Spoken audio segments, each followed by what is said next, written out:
Gustloff is a symbol of hope. But she's in a restricted military area. No one gets on without a pass. We were registered. We were in the Navy. We had papers we could present. We belonged. There are tickets for especially big families and for some privileged categories.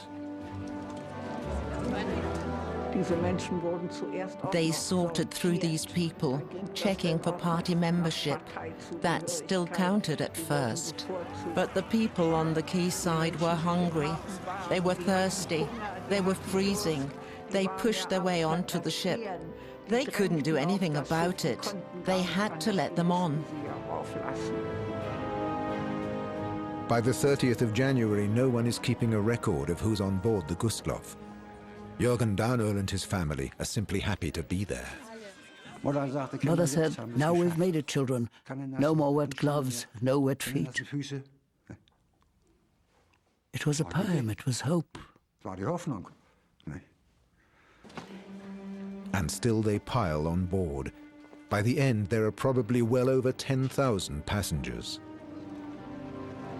In all the great salons, people were lying next to each other, mattress next to mattress, one with a mother and two children, and everything completely full.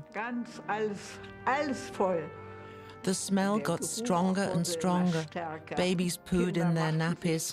The old people couldn't make it to the toilets because the corridors were too crowded. Naval Auxiliary Ursula Rezas is on board with her sister Rosemarie. They've grabbed a corner in one of the salons. There were 300 naval auxiliaries. They were all billeted in the swimming pool, and we wanted to join them.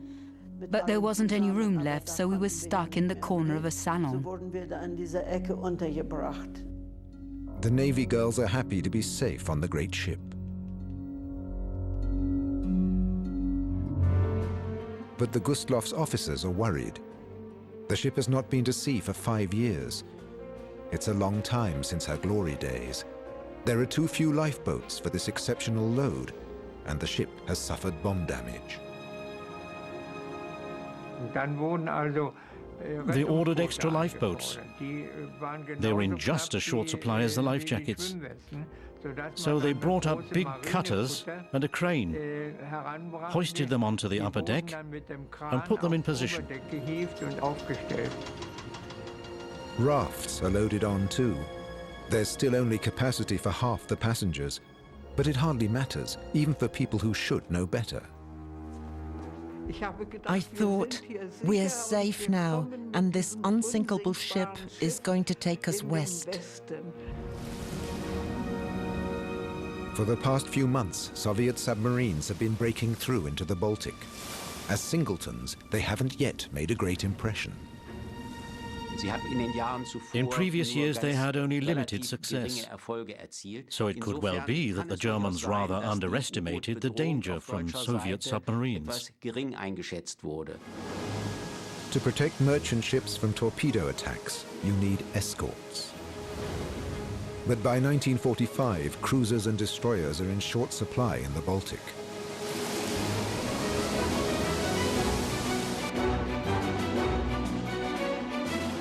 Even though they know of the submarine risk, the Gustloff decides not to wait for an escort.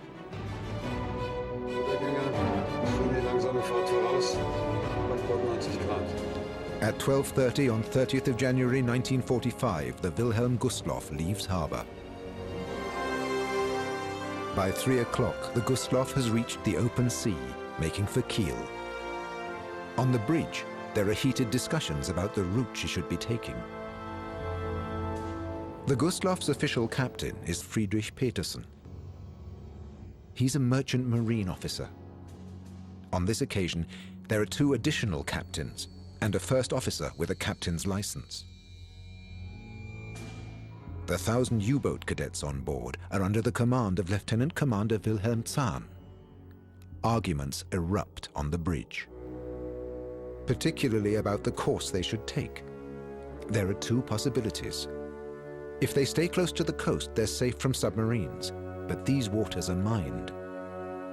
There's a deep water route known as Emergency Route 58, which is regularly swept clear of mines. Submarines could be lurking here, but if all goes well, this is the quicker route. Gustloff's U-boat crews are expected in Kiel as soon as possible. The captains decide on the faster route. Soviet submarine S-13 is cruising close to the Gustloff. It has been on patrol since the 11th of January 1945, with a clear mission. Our mission was the same as always, to destroy the enemy. We were to look for transport ships and sink them. S-13's commander, Alexander Marinesko, could do with a success. His patrol should have started on the 2nd of January, but he was on a bender and no one could find him. That is high treason. This is his last chance to redeem himself.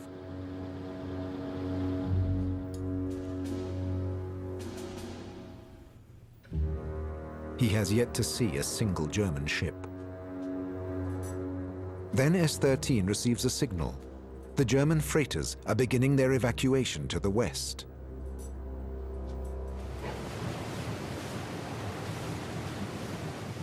On the Gustloff, the war seems far away.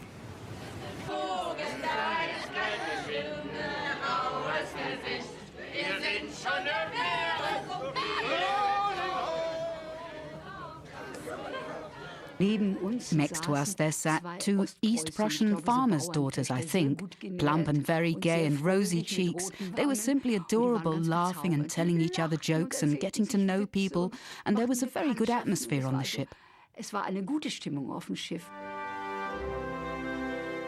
16-year-old Eva Boden and her sister Dorrit are on the Gustloff with their mother. They're refugees from Copenhagen. We felt we were already safe.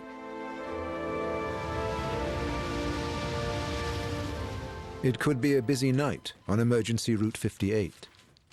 Gustloff's commanders are concerned about a possible collision with other German ships in the dark. After a heated debate on the bridge, the captains decide to switch on the navigation lights. This is in contravention of all the rules. The Gustloff continues her progress. An hour later, the lights are switched off again. It's too late.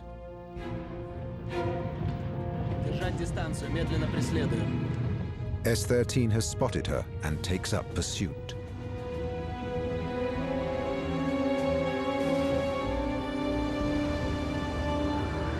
S-13 is too slow to keep up with its target underwater. The Gustloff is advancing quickly. The submarine surfaces to increase its speed.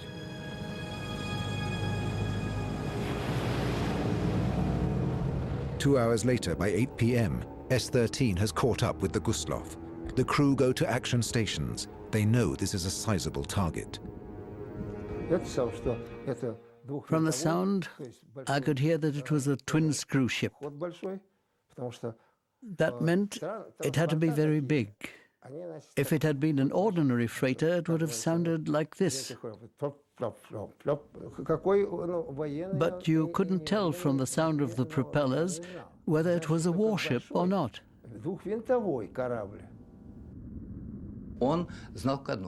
When he looked through his periscope, Marinesko could see that it was big and it wasn't a warship. But he couldn't tell what it was carrying, wood or weapons or people. How could he tell that? He was simply pursuing a big transport ship. That was all. He was following his orders to sink large warships and freighters.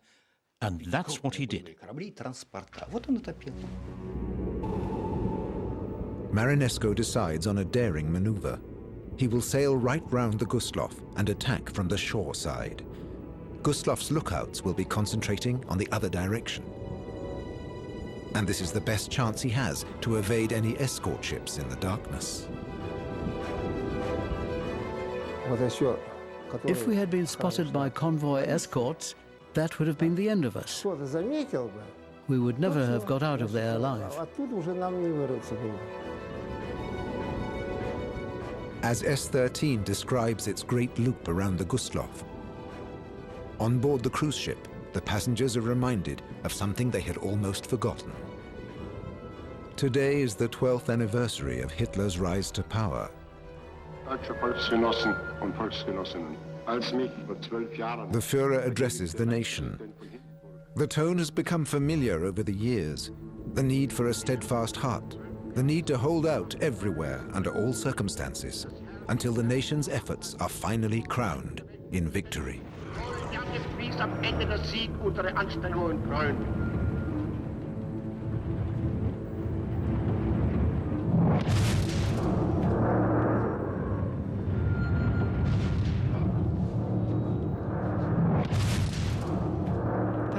Suddenly there was an explosion. And a second, and a third, and there was a clanking sound. And Mother yelled, "Children, out, out, we've hit a mine." The first torpedo hit just aft of the bows and destroyed the crew's living quarters. The second exploded right under the swimming pool. The naval auxiliaries had no chance at all.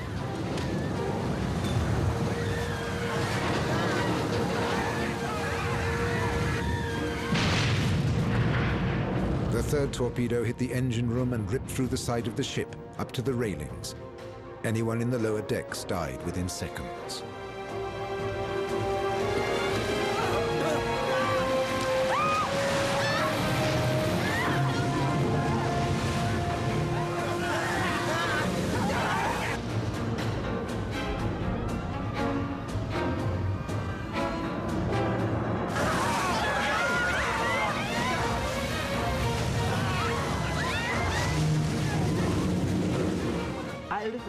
Everyone was pushed towards the lower promenade deck. And of course that went for my sister Rosemary and me too. I had grabbed her hand and didn't let it go. The lower promenade deck is entirely lined with safety glass. They're running into a trap. My sister was standing beside me and I said to her, "Ulla, now we're going to die." "No," she said, and she grabbed my hand again. I said, "No, we're not going to die. I don't want to die." And I took off my shoe and tried to break the window with it. But it didn't work.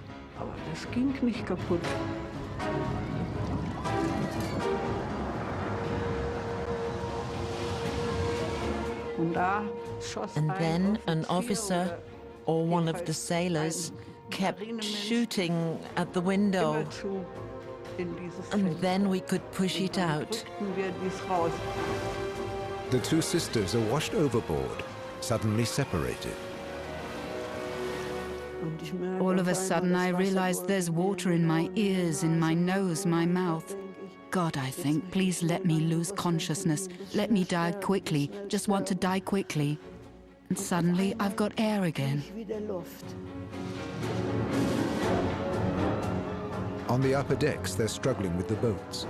The life rafts are frozen, the davits iced up. It's a fight for survival. A man wanted to get in, had a scarf around his head. He was shoving his way through. "I want to get into the boat, want to get in." And the sailor officer saw him and forced him back. "Women and children only, women and children only."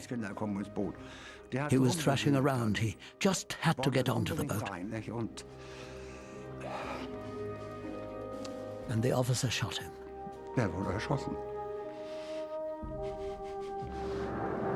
The ship is now listing hard to port.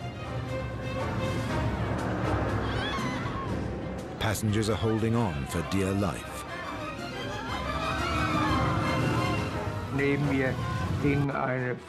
Beside me, a woman was hanging on, and next to her 2 children, and next to them a man.